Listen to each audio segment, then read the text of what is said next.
Kampung Pulau Blang dalam rangka protokol kesehatan pada acara pemilihan bisi Kampung Pulau Blang, di mana kita ketahui Kampung Pulau Blang ini adalah terletak di daerah yang sangat terpisah dari desa-desa yang lain yang ada di Kecamatan Tanah Luas ini, dan jumlah kakaknya pun ya tidak terlalu banyak dan hanya kira-kira 30 kakak.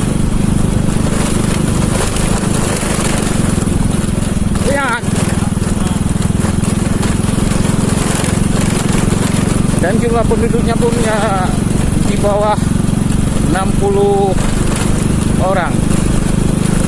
Dimana kita lihat Kampung Pulau Blang ini pun luas desanya tidak terlalu luas, hanya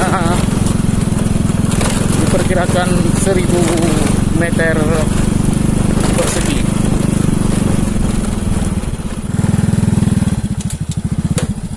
Kita ini melalui jalan persawahan yang sedikit becek,